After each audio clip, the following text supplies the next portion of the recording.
Welcome to the Agile Career Podcast, where we will take you on the journey from employed for life to employable for life. We'll give you the tips, insights, and strategies to help you build the transferable skills that you'll need. So let's get started. Please welcome your host, Günther Richter. Hello everyone, and welcome to episode 3, coming to you from a sunny Hampshire in the United Kingdom. It's a lovely day out today. I hope you're all staying safe and ready for a fantastic episode. As I said in episode 2, I am featuring my first guest in episode 3, and this episode is all about resilience and building resilience. Now, why is resilience important? Well, I think it's a key strength that we need to build, I guess. I don't think you can just learn resilience. You can't go on a course for it. You can't read a book and all of a sudden you'll know how to be resilient. I think it comes from growing a mindset, going through some challenges, and we'll see and hear from David when he speaks in the interview in depth about the sorts of challenges he went through and how he worked through these through a number of coping mechanisms and a number of approaches. He managed to build resilience, and I guess he might not have known it at the time, but that's exactly what he was doing. So unfortunately, it's one of those difficult things to learn, but I think that certainly it's well worth being at the top of your mind, thinking about it as a skill that you need to develop. And this is going to serve you well in any sphere of your life. It could be in any career that you undertake. It could be in entrepreneurship if you're starting your own business, and especially in personal situations. There's some especially challenging things that we're all going through at the moment with COVID-19, and I think being resilient is a fantastic skill and mindset to have to help guide us and help get us through some of these tough times. So how do we do this? Well, I'm going to lean very much on David Beeney, and we're about to jump to the interview, so I won't go on and on. I'll cut over right now to the interview, and enjoy it. Great. Well, here we go. I'm very happy to welcome my first guest to the Agile Career Podcast, David Beeney. David, welcome to the podcast. I've really been looking forward to chatting to you. Günther, thank you very much for the opportunity to speak to you on this podcast this afternoon. It's a privilege for me to be here. Thank you very much. Super. And I know, we had a bit of a chat before we actually started the formal podcast, but what I wanted to share with the audience was that I've had the opportunity. I've been very lucky to hear you speak before, and I think for me it was very rewarding. I came away with a lot of learnings. I understood some of the challenges you experienced in terms of making a big career change, and I guess some of the challenges that prompted that career change. So I wanted to share a little bit of those insights and learnings with the audience today. So hence really looking forward to it. Do you want to kick off with a bit of background, perhaps describe, kind of where you came from in terms of your career and the sorts of things you'd envisaged yourself doing and kind of where you've ended up today? Okay, Günther. I spent over 35 years working in media, primarily magazines and newspapers, not as a journalist, but working on the commercial side. And I'll be honest, I had a real passion for regional press. And I thought I'd work my entire career in regional newspapers. But what nobody knew was that I was hiding a secret, a dark secret. And on the 16th of May 2016, I decided to out myself about poor mental health. And it's changed my life. Nobody in my world knew that I was battling on a daily basis with panic attacks and anxiety. Not my ex-wife for 28 years, not my mates down the pub. Certainly nobody I worked with had any idea whatsoever what I was actually going through. So as I say, in May 2016, I outed myself, and it's changed my life. I, for the last 3 years, have been very lucky to work with many large organizations, sharing my story, sharing how easy it was to hide poor mental health, sharing how in many ways, of course, it held me back, and I never fulfilled my true potential in media. Equally, I've surprised people because it surprised me as well. It actually helped my career as well, because I didn't realize that some of the coping mechanisms I used to get out of panicky and anxious situations made me actually better and more engaging at my job. I equally share with people these days, until 3 years ago, I couldn't have even done a podcast like this without having a panic attack, because I spent I went to extraordinary lengths to avoid situations like this. But I now do 1, 2, 3 of these sort of things a day. So I'm happy to share, if you want, at some stage today, how I think I avoid my panic attacks. But my change of career wasn't planned. It's as if I've spent all my life planning for what I do now, because I wear 3 different hats these days. Yes, I've got a mental health story to share, which I think helps other people understand more about mental health, and it encourages some people to be more open themselves. I did decide to train as a mental health counsellor about 12 years ago. I decided I wanted a different skill at the latter end of my career, and I wasn't sure what I quite wanted to do, but I found the whole subject of counselling quite interesting. So I chose to do that in my own time. But equally, I spent a lot of my career trying to create cultures where people flourished. And I wasn't a traditional sales director who focused on the numbers. I've always been very interested in the relationship between how you treat people and then how they respond to that in any workplace environment. So I guess I'm bringing all of those 3 things together. If you'd have spoken to me on a podcast 2 years ago and said, David, what do you do these days? I would have said to you, I advise people on mental health in the workplace. But if you ask me today what I do, I try and create kinder cultures in your workplace of trust that really enables people to flourish. And in some ways, that's what I was doing early in my career. But these days, I've added in the mental health story, and I've added in the credibility of being a mental health counsellor. So it has been a massive career change. But on the other hand, it's still all about really trying to get the very best out of people and creating great cultures in the workplace. And I think, we got a bit of an echo here. Sorry, I don't know what happened there. That really resonates because, and to steal a bit of thunder, I guess, from Simon Sinek, who talks about the start with why. You at first described the sort of the how and the what you were doing, but you've kind of layered on now saying, okay, well, this is the why I'm doing it. I've found, I guess, a deeper purpose in terms of the things I'm doing now, and that really stands out. That's a great word to use, purpose, because a real light bulb moment in my life came about 12 years ago. I was involved in some training for some people who were being made redundant, and we brought in an external company to help people on their journey through redundancy and starting hopefully exciting new roles elsewhere. And they did a session about what's your purpose in life. And although I was helping facilitate the session, I was really interested in this, so I decided to participate myself. So I joined a group of people, and we were all asked to sit and discuss what we thought our purpose was in life. And the group I was with, they all knew me, and they said, David, can we start with you because you're really easy? I said, what do you mean I'm easy? And they said, well, your purpose is really clear. You like to make people feel better about themselves. And I'd never really thought through before what my purpose is. Ironically, when I look back at my career, whatever job I've had, I have tried to help people to feel better about themselves. But by working in media, I couldn't fulfill purpose all of the time. But with what I'm doing now, by working with organizations, by being a mental health counselor, I'm very privileged that almost 100% of my time is fulfilling purpose. It's very cathartic. So purpose for me is a really important word because I've tried to fulfill purpose throughout my life. But the first 36 years of my career, I wasn't quite aware why I was doing what I was doing. But now I'm very clear on that. And I mean, that's a huge shift. I guess if you go back to, before you made this career transition and you started thinking about, did you consciously think about purpose, or did you kind of attach yourself to your job description? Was that how you described who you were or what you did? In my media career, I was probably considered a bit of a maverick because I was too much into my people. My critics would have said, David's a bit too fluffy. He lacks that cutting edge. He's not focused enough on the numbers. But the people who were closer seeing what I did day to day, and if I was given sufficient time, they would think I was, extremely good at my job and got the very best out of people.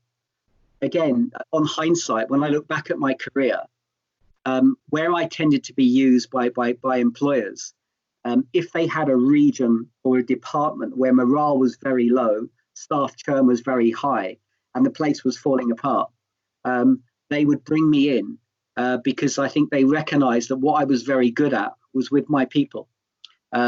However, if I got a new sales director or a new managing director who came in, who was a very high red task focused manager who liked to bang the table and scream at people, he would think that my style wouldn't produce quick enough results. So he would possibly, or she would think, you're not the right person for me, David Beeney. So it's interesting looking back how some people thought I was great and some people thought I wasn't so good. And I mean, that's an important thing, I think, an important lesson to know that, you can still have, I guess, a commercial hat on, and you can still be very driven by commercial outcomes in an organization. But, you don't need to be an unlikable person or an unpleasant person to be able to achieve those outcomes, especially if you're in a leadership role and you need to bring those people along on the journey with you. So looking at those sorts of skills that you applied in the commercial workplace, it becomes very obvious that those were transferable skills that you were building, whether it was a conscious effort or not, because you've brought those forward, and they serve you very well in the type of work you do now, and I think they're core to what you do now. The irony is, because of this coronavirus, many people are working from home for the first time, and there's many senior managers absolutely panicking because they can't see their staff on a day-to-day basis. So a lot of the work I'm doing at the moment is about advising senior leaders about how to stay emotionally connected with their people, because what they're struggling to understand, some of them, is that the companies who are being successful during times like now are where they create the impression with their employees that the priority of the business is the employee's well-being and not the performance of the business. They struggle to get their head around that, thinking, well, surely we've got to focus on the needs of the business, without realizing the way to get Gunther to work the hardest possible for me at the moment is to ring him up every day and say, forget about work. How are you? How's the family? You're then more likely to get off the phone and work hard for me because I didn't just talk to you about work. But some people struggle with that. This is all about engaging people. I was lucky enough, Gunther, to get my first recognition a couple of years ago for the work I do now. And it wasn't about mental health, it's about employee engagement. So where I've had success, fortunately, in the last few years is helping organizations to realize that your well-being strategy is not a fluffy subject. It's not HR's latest thing to feel we better do something about mental health. It's one of the key ways an organization can improve performance of the overall company. Yeah, no, that's a good point, because I think we become more conscious of those sorts of aspects of our jobs and our daily lives when we place in a situation like COVID-19. And I'm glad you brought that up, because I know you did say at the beginning of the show you hadn't been well. You had in fact been pretty ill. So again, I'm very appreciative of you coming on here today. And also, if you do need to cough a bit, just please do. So totally understand that you haven't been well. Thank you. I think it's certainly prompted me to start thinking about, yes, I'm lucky that I can do my job remotely in many aspects, but what are the sorts of skills I need to bring along to make those changes? Sometimes it's not as easy to do things remotely as it is on a face-to-face basis. And then secondly, adding in that human element to what we're all going through. Yes, the sort of current climate is very a big threat to organizations in terms of their performance and longevity. But ultimately, removing that and thinking about the sort of human experience that we're all going through the same thing at this moment. Some of us might not have contracted the virus, some of us might have, but there's still that constant worry about your health, thinking about your family, thinking about your friends, certainly thinking about your job. And even if we, look forward and think, well, how do we exit out of this? How do we make our way into the future? What does the future look like? Because certainly this has changed the way we're going to do things and the way we're going to work. And I think if there is the one thing that I can take away from it, it's that element of care, because I am seeing people caring more for others. And it's a bit sad that it takes things like this to surface that. But I think that's one thing we can take with us. It's one thing we learn. It's a fantastic thing to learn. I think there'll be a shift to more compassionate leadership. We struggled, traditionally in the boardroom, people talk a tough game. I use these colours, and the boardrooms are generally full of high reds that are their priority is the task, or high blues where their priority is very much accuracy, and they're often the accountants. But there's been a lack of people in the boardroom whose priority is people. But I think we're going to see that skill coming very much more to the fore. Many, many years ago, Gunther, I was listening to a very successful Japanese CEO, and he was asked to share with the room a golden nugget of what is, if you were going to give us one piece of advice today to run an enormously successful business, what would it be? And I always remember he said, I have 8 direct reports. I try and speak to all of them at least every other day, but only half of those conversations might be about work. And he sat down, and a lot of people in the room that day, it was a very academic environment. I could sense that they were very disappointed with his response, thinking, is that it? Where another percentage of people in the room thought, amazing, absolutely brilliant, that, what he shared with us today is those human moments, those conversations aren't about work, is actually what creates a brilliant business for him. And as I say, that was many, many years ago. And that was a man very much ahead of his time. Yeah, I think, as you say, many years ago, that probably would have been ahead of his time, and in contrast to the sort of leadership style of many leaders. So, that's positive. I think in terms of the more leaders we have that are building their skills, and not only leaders, just think about everyone in the day-to-day careers, thinking about that one-to-one, that relationship building, and how important it is. And it's not always idle chit-chat around the kettle or the coffee area. I think it's getting to that level of being genuinely interested and concerned about people's well-being. So I think that's the skills we need to work on. I think something that I've noticed as well recently is now we're all working from home. We've often got sort of partners or children or family members around who, as private as we try to make this, sometimes can pick up on the tone of conversations. And we all know that particularly our key partners can really influence our thinking in life. And if you were being spoken to not very respectfully by somebody in your workplace, your partner's liable to pick up on that and later in the day say to you, are you okay? Because someone gave you a lack of respect earlier today.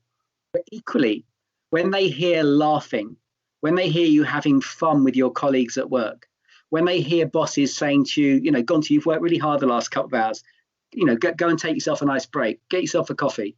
That's going to become more visible, if you like, more tangible. And so it's even more important, again, that businesses get that right in how they look after their people. I heard a funny story, but really it's not funny. And I won't name the organization. But this has only happened in the last 24, 48 hours.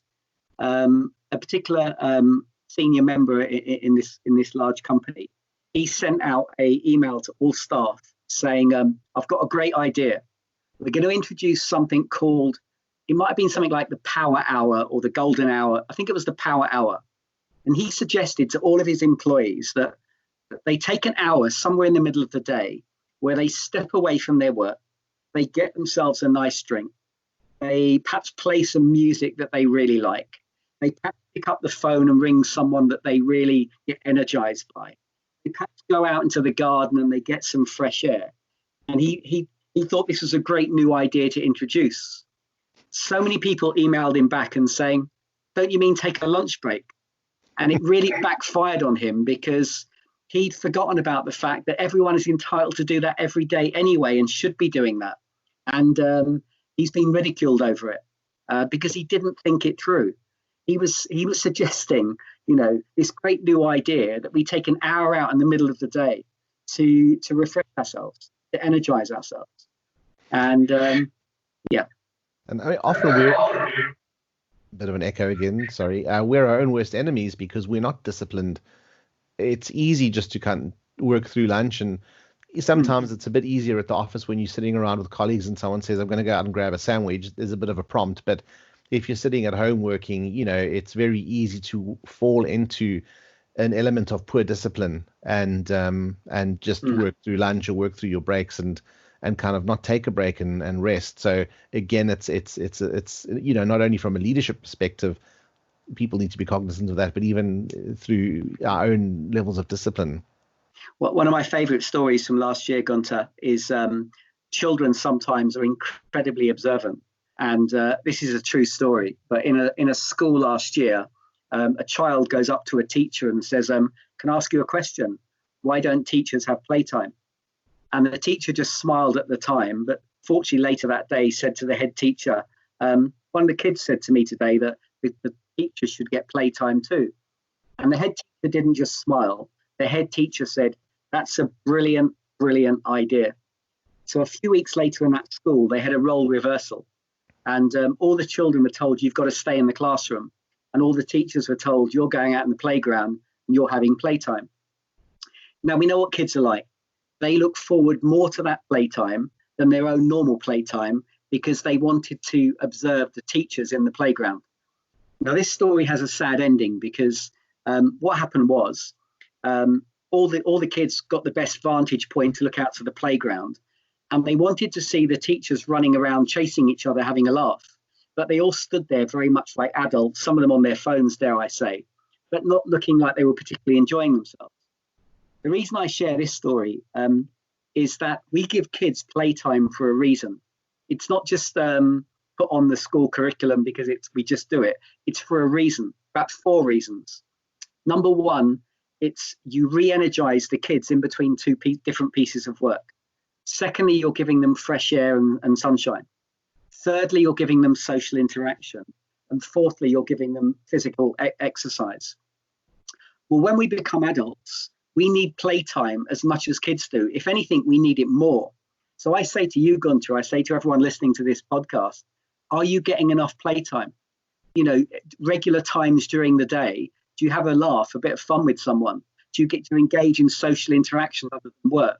Are you getting some fresh air? Are you re-energizing yourself? Because we all need playtime. Playtime's critical to get the best out of us. And that's how we get the best out of kids in school. And I think that's a great point, especially if I think using a bit of playtime or downtime to move between tasks, and it could be moving from a task of doing fairly mundane stuff to a task of learning something new, so just to kind of reboot your mind, I guess, almost between those two tasks and really get you energized for the next one. That's a really, really good learning. With remote working at the moment, Gunter, again, the majority of people, understandably, have one, if they're lucky, one office or place they can work in their house. If you sit there all day without moving anywhere else, it's not going to re-energize yourself. So I actually suggest that even working from home, you move around the house during the day. Now, I've been stuck in this room for 15 days because I've had the coronavirus. But even during the day, I move between sitting at my desk here. I've got a bed over here, and I go and sit on the bed, and I take my laptop with me, and I get a coffee or something, and I relax on the bed for a while, and then I come back into my desk situation again. But I move between the two to re-energize myself. Now, fortunately, most of us aren't stuck in one room. But I would suggest that most people working from home, if you're moving, if you can move around the house, if you can go and sit in the lounge and take your laptop with you to the sofa, or you can go out to the kitchen area and you've got a place you can sit there, and then you've got an office as well, that you move between the three. It's change of perspective, right? And thinking about that small thing that you're doing, and it's especially noticeable. I think, like you say, you've been stuck in the same room for 15 days. Take that skill of enforcing a change of perspective and apply that to other problem-solving issues. Think about the times perhaps when you are facing a very challenging situation. It could be your job under threat, or poor relationships at work, or whatever it is, and maybe just apply that different lens, try and change the perspective a little. I think that's a really great note that I've noted down here. I'd like to draw us back to one of the things you said a bit earlier in the interview. You talked about a number of coping mechanisms when you first, and I think the term you used was sort of outed yourself and some of the mental health problems you spoke about, and you said you managed to get by these coping mechanisms. And what sort of coping mechanisms did you tend to use? When I look back now, a lot of it was subconscious, but I used humor and I used creativity. It was hard work to really try and take focus off of myself when I was in meeting or training or even in one-to-one scenarios.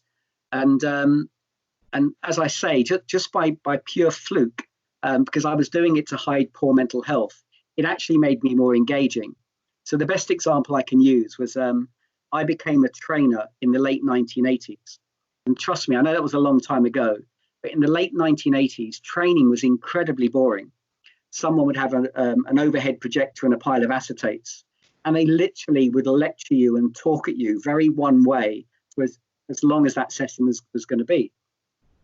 Now, when I got a job as a trainer, it was the worst job I could have with having panic attacks, because I thought, how can I speak for an hour or 2 hours with me doing all the talking? So back in the late 1980s, I decided to make my sessions very interactive.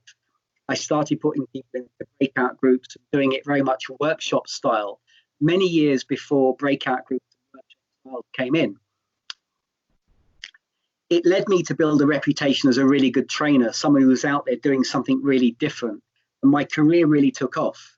And but when I look back, I wasn't a trainer ahead of my time. I wasn't a really clever guy. I was just a guy desperately trying to hide my mental health. But it led me to discover a very engaging style that I then took with me throughout my career. So when I went into people management, if it was the monthly management meeting, back then you'd often have managers who would they do all the talking. There'd be a number of different agenda points, but the manager would basically be talking the whole time. Because I would be thinking, if I do that, I'll have a panic attack. I better use my team and get them doing a lot of the work. Obviously, what I was doing, I was taking people out of their comfort zone, and I was, without realizing it, developing them and making them better at their jobs and building their skills and their confidences. Again, I wasn't ahead of my time in terms of a leader. I was a guy desperately trying to avoid panic attacks, but it led me to develop a very engaging style as a leader who seemed to be very focused on staff development, when really it was all about me and hiding my mental health. And I think another great example of transferable skills, and that, you say you built up those skills when you were a trainer. You obviously took them forward when you moved into management, and I think they obviously served you well when you were in your commercial director role. How then did you make the leap from even although you kind of built those skills, was it a natural a leap to then move into counseling? What prompted that decision, and how did you make that jump? I'm really good you brought that up, Gunther, because I've been very positive so far about the impact of my mental health on my career. Let's give you the other side of it. It was it held me back just as much. I got to a stage in my career whereby I was finding it more and more difficult to speak at conferences or to speak at certain senior meetings without becoming extremely anxious. So I started not applying for certain senior roles when they came along because, one, I thought the interview process might induce a panic attack, or if I thought that job might involve lots of conference speaking and big talks and stuff, I thought I'd better not put myself in that situation.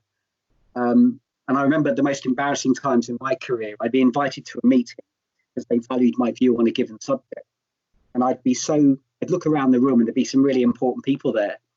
And I'd be so worried about becoming breathless while speaking, I'd opt to hardly say nothing.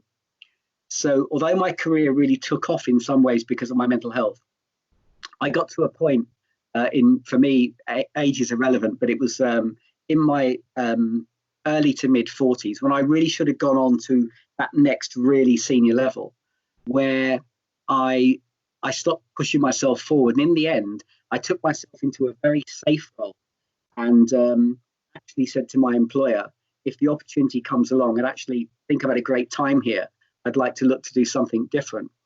And I ended up staying there for 8 years, ring fencing my salary, not going anywhere, seeing loads of people that I think I had more talent than going way past me, earning really big salaries. And I wasn't conscious at the time, but that was me protecting my mental health. So eventually, I was made redundant, and I thought I've got to find something else to do. Now, I trained as a mental health counsellor a few years ago, so I thought perhaps I'll go into that space. But fortunately, because I ended up sharing my story and I found that I could do it without having a panic attack, it enabled me to create a business where I started doing talks about my mental health and working with organizations to create these kind of cultures. So I'm so glad you asked that, because eventually I got out of corporate life because my mental health couldn't cope with it. But it's been the best thing I've ever done. And I guess going through that journey, then you'd kind of built up that career capital, if you want to call it that. You'd sort of honed those coping skills, which translated to great sense of humor, the ability to perhaps present or have one-to-one conversations, the ability to tell your story and to kind of share where you were with people. Were there any skills gaps when you moved into this new world of starting your own business, your counseling business? Were there things you still learn? Were there things you weren't able to do? Again, a great question, because as I shared with you earlier, I never thought I could even do a podcast like this today. I would have turned you down because I would worry that I'd have a panic attack during it. And I obviously never thought in my life that I'd be able to stand up and talk at conferences, which is why, in a way, my career started to plateau and then eventually start going backwards. I never thought I'd find the skill to be able to present in public. And when I first ever delivered one of these talks, naturally someone in the audience said to me, David, how come you haven't had a panic attack today? And I said to them, the honest answer is I don't know. I thought I might do. But I said there's a phrase we associate with poor mental health, that it's okay not to be okay. And perhaps I've embraced that. I knew it wasn't the answer. I kept being asked to do these more and more. And I started to get more confident in doing them, although the panic attacks were never going away. And I still was being asked regularly, so how are you avoiding panic attacks? And I still didn't really know the answer. I started saying to people that you inspire people when you share vulnerability, because I saw a brilliant young student one day, a graduate assessment day. Her presentation, she started it off by saying, hi, my name's Abigail and I've got bipolar. And the whole place put their mobile phones down. The room went silent and everyone hung on Abigail's every single word. And I really realized that day that by sharing my story, I do inspire by sharing vulnerability. And that sounded quite a good answer to the question, how come you haven't had a panic attack? But I still know it wasn't the answer. I only discovered the answer last year. Before every single one of these talks, I think to myself, I bet this is the one I become breathless. I bet this is the one I screw up. And I've realized what I do these days, I say to myself, well, screw up, have a panic attack, show you what it looks like to have one, talk you through what it feels like to be having one. By allowing myself to have one, I'm being kind to myself. I'm showing myself compassion. So I believe the reason that I've largely cured my panic attacks is the discovery of what they call self-compassion, which is that being kinder to yourself. So the skill that I didn't have to do this job when I crossed over, I wasn't being kind enough to myself. And I've discovered kindness to myself. And too many people out there working really hard every day in the corporate world are being really too tough on themselves. And they'd actually become more effective and more successful if they learnt to love themselves more, create more me time, and be kinder to themselves. That's truly insightful, because often we think about stuff that we learn as being the functional skills. I need to learn to use Excel in a better way, or PowerPoint, or whatever software we use, but we don't often think about and even when we do think about developing softer skills, it's normally those softer skills directed outwards in terms of I guess some emotional intelligence, or being able to have sensible conversations with people, but maybe not introspecting so much and saying, well, hang on a second, let me not be so hard on myself. Let's think about self-compassion. I think that's truly insightful. So making this transition again, and so you've talked about how you've dealt with some of the challenges in this career transition. What would you say is the thing that surprised you most, having made this journey or ending up where you are today? What surprised me most is that in some ways it's such a simple mindset shift. It took me till I was 54 years old to work this out, this thing about being kinder to myself. I put myself under so much pressure in my career to get everything perfect. And I wish I'd discovered it so much earlier. There's a lady in America, Gunther, she does talks to hundreds of people, and she suffers panic attacks. And very often she has to sit down and take a break while presenting. She always starts up again and generally finishes off the talk. And when she completes a talk where she's had a panic attack, she often gets a standing ovation. When she completes a talk where she doesn't have a panic attack, she just gets normal applause.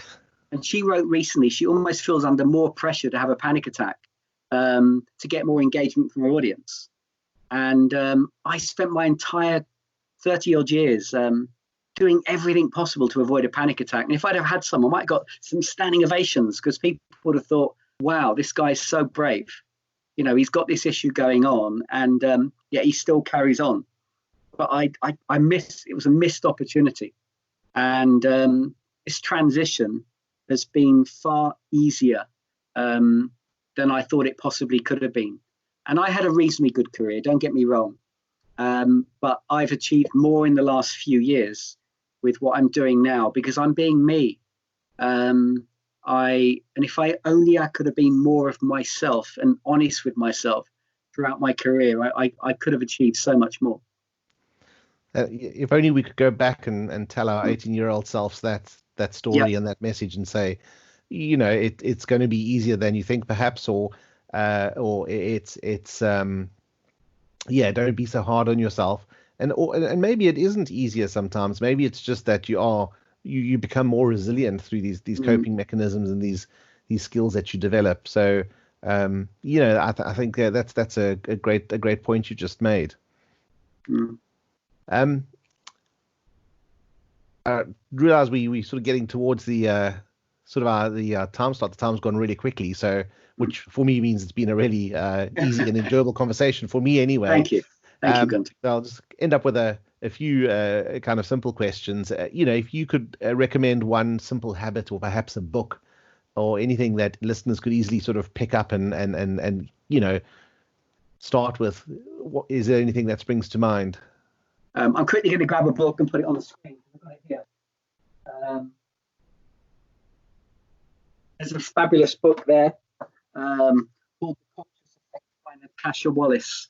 It's all about The Conscious Effect, written by Natasha Wallace.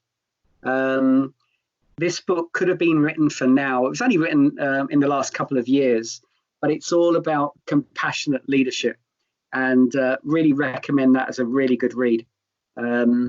So that's certainly a reading material. But my biggest advice to people is about being kind to yourself and to others around you. Because of this pandemic we're going through, I think we are going to see a shift to people generally being kinder to each other. And although there's so much sadness and some really tough times ahead in the next few months, this is a fantastic opportunity for people to re-look at what is really important in life. And the hardest thing to admit sometimes, the most important thing to Gunther is Gunther.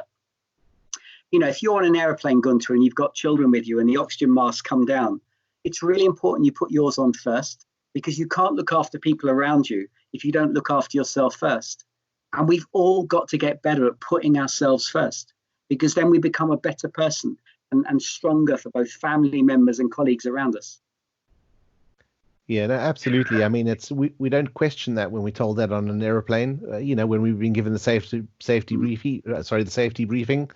But sometimes it doesn't spring to mind when you start talking about your well-being. Whether it's your physical well-being or your mental well-being, or the sort of skills you're looking to develop. So that's absolutely a key point, and I think that's probably the a really good takeaway from this chat. So.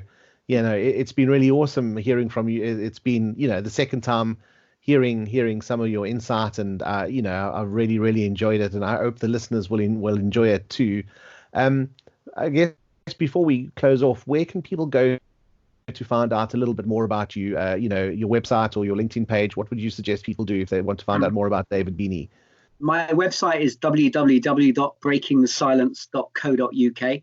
I'm always happy for people to email me at davidbeeney@breakingthesilence.co.uk. And I'm extremely active on LinkedIn. In the way you contacted me the other day, Gunter, to arrange today. If anyone wants to contact me on LinkedIn, please do so. I always get back to everybody. But thank you. Okay, that's brilliant, super. And I'll post all of the details you've just shared in the show notes as well, so people can go along and just follow those links. And I just want to finish off with a big thank you. And I really do hope you make the rest of your recovery really quickly, and you manage to get out of that room. Probably not out to the shops and that sort of thing, but definitely into the next room and some outdoor time as well. Okay, thank you so much, Gunter. It's been a pleasure. Thank you. Likewise, it's been an absolute pleasure. Thank you. Wow, what an amazing story. It really was fantastic listening to David describe his journey from a really bad place to a career that he really now is making a difference. There were so many takeaways that I got from that. I've listened to the recording 3 times now, and every time I listen, I take away something new. So I just wanted to share some of those thoughts that I'd taken out. I guess you would have taken away some of your thoughts as well. But just for me, the really key points were, in no particular order, be yourself. I think this is a really important point. There's no sense in trying to be someone you're not. So be yourself. Be kinder to yourself and others. I think often we forget to be kind to ourselves, and in our day-to-day activities, we forget to be kind to others. I think the one positive thing about this COVID situation is that I'm seeing many, many people being more caring towards others. And, you'd hope that it wouldn't take something like this to make us consciously think about caring and being kinder to others. So be kinder to yourself and be kinder to others. The other thing that he said was very interesting was the transition in terms of, I guess, where he had gone to his new role or his new career was not as difficult as you thought it might be. So stepping back and thinking about when you're in a difficult place, regardless of that difficult place, whether it's related to work or any aspect of your personal life, making that transition is not going to be as difficult as you think. It really is about changing your mindset, and the words David used were a simple mindset shift. And then I think my final takeaway was really just thinking about those transferable skills, almost the whole point of the thing we're talking about. So through the coping mechanisms that he dealt with, he managed to develop these transferable skills. At the time, it seemed like he was doing them without realizing it, but he was developing those skills, and those led him then to make that transition from a trainer to then a commercial director, always with a focus on the people, and those were the words he used as well. And now ultimately landing up in a role where it's entirely people focused, and those transferable skills have really served him well. So I think that was a really good takeaway for me. So that's the end of episode 3. Thank you so much for listening. It's been a bit longer than the last few ones, but I'm sure you'll agree it was worth it.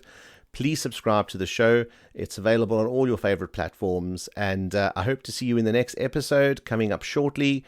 We're looking at doing another interview in episode 4, so just keep your eyes peeled for that. In the meantime, if you want to learn more, feel free to visit my website. That's www.gunterrichter.com. And see you in the next episode. In the meantime, take care of yourself.